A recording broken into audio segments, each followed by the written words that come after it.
নমস্কার, আপনারা দেখছেন রূপম টিভি। যেটার ভয় ছিল সেদিকেই এগোচ্ছে ভারত এবং বাংলাদেশের সম্পর্ক। শেখ হাসিনাকে বাংলাদেশ থেকে তাড়ানো হয়েছে। সেটা নিয়ে ভারতের কোনো মাথা ব্যথার কারণ ছিল না, কিন্তু যখন শেখ হাসিনাকে বাংলাদেশ থেকে তাড়ানো হচ্ছে সেই সময় যে সেই গণ অভ্যুত্থান থেকে কিন্তু ভারত বিরোধী অনেক মন্তব্য এসেছে। তখন থেকেই মাথা ব্যথার কারণ হয়ে দাঁড়িয়েছে ভারত এবং বাংলাদেশের ইস্যু। এমনকি শেখ হাসিনা ভারতের সঙ্গে ভালো বন্ধুত্ব রেখেছিল, সেখান থেকে শেখ হাসিনার প্রতি টান ভারতের আছে, থাকবে। এইবার নতুন যে টেম্পোরারি সরকার এসেছে বাংলাদেশে, ইউনিস সরকার, সেই সরকার বসার সঙ্গে সঙ্গেই সেখানকার যে মানসিকতা, ভারত বিরোধী মানসিকতা, মানে ভারতের সঙ্গে শত্রুতাপূর্ণ ব্যবহার, ভারতের সঙ্গে বন্ধুত্ব নয় শত্রুতা, এমন একটা ব্যবহার করছে এই যে টেম্পোরারি সরকার। বাংলাদেশের বর্ডার বিজিবিদের বলা হয়েছে এখন আর চোখ দেখা দেখি নয়, এবার পেছন ঘোরাঘুরি নয়, সোজা গুলি চালাতে হবে। তো অনেক রকম কথা আসছে, ভারতের পণ্য বয়কট করতে হবে, এই সমস্ত ব্যাপার ছিল।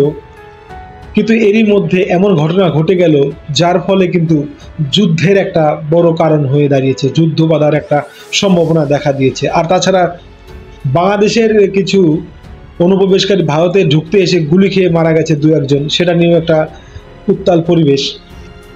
এরই মাঝখানে রাজনাথ সিং সমস্ত সেনাবাহিনীকে প্রস্তুত থাকতে বলেছিল যে কোনো প্রকারের যুদ্ধের জন্য।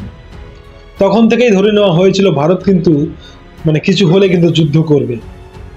তো এবার যে ঘটনা ঘটলো, এরপর এটা বোঝাই যাচ্ছে একটা যুদ্ধের পরিবেশ তৈরি হয়েছে ভারত এবং বাংলাদেশের মধ্যে।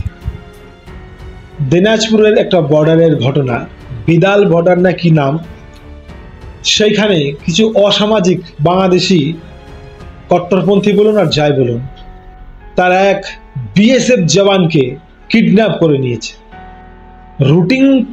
রুটিন পেট্রোলিং করছিলেন সেই বিএসএফ জওয়ান ভারতের, কিন্তু সেই কট্টরপন্থী বাংলাদেশি মোটামুটি 15 থেকে 18 জন কট্টরপন্থী সমাজ বিরোধী রাজাকার বলুন আর যাই বলুন, সেই বিএসএফ জওয়ানকে কিডন্যাপ করে বাংলাদেশে নিয়ে আসে, তাকে অনেকক্ষণ আটকে রাখে এবং তারা বলে যে এই বিএসএফ জওয়ান নাকি বাংলাদেশে প্রবেশ করেছিল, তার জন্য তারা তাকে ধরেছে।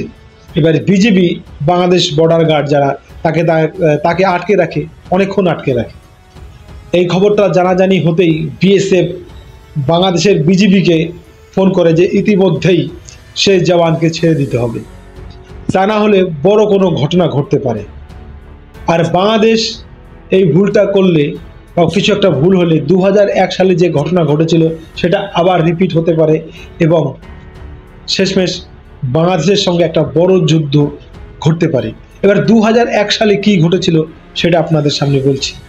তার আগে বলি, সেই জওয়ানকে বিজিবি অবশ্য পরে ভয়ে ছেড়ে দেয়। দু দেশের বিজিবি এবং বিএসএফ এর অফিসাররা ফ্ল্যাগ মিটিং করার পর ছেড়ে দেয় সেই বিএসএফ জওয়ানকে বিজিবি।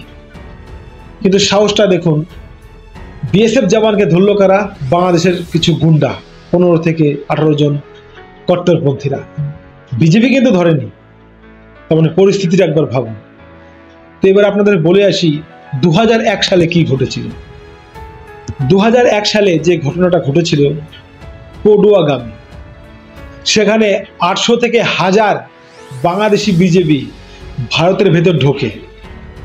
যখন তারা ভারতে ঢোকে তখন সেখানে যে পডুয়া গ্রামের মানুষ ভারতের দিকে আরো বেশি আসতে থাকে, কারণ গোটা গ্রামটাকেই বিজেপি বাংলাদেশি বর্ডার গার্ডরা ঘিরে ফেলে। এবার সেই পডুয়া গ্রামে বিএসএফ এর যে ক্যাম্প রয়েছে সেখানে 31 জন জওয়ান ছিল, তাদের ঘিরে ফেলে সেই বিজিবিরা।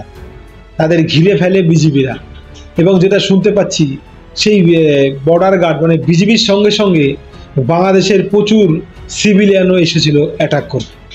সেই যে 2001 সালের যে ঘটনা, তাতে কিন্তু বড়াইবাড়ি নাম দেয় তারা বাংলাদেশিরা, সেটা বড়াইবাড়ির ঘটনা বলে।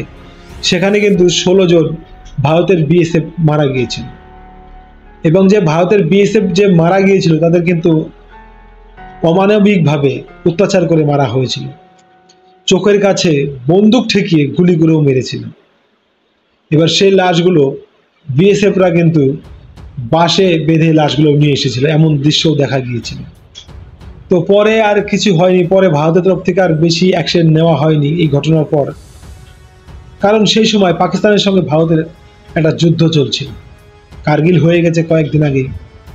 তাই ভারত এই বাংলাদেশের এই ঘটনায় তেমন নজর দেয়নি ভারত। কিন্তু 2001 আর 2024 ভারত কিন্তু এক নয়।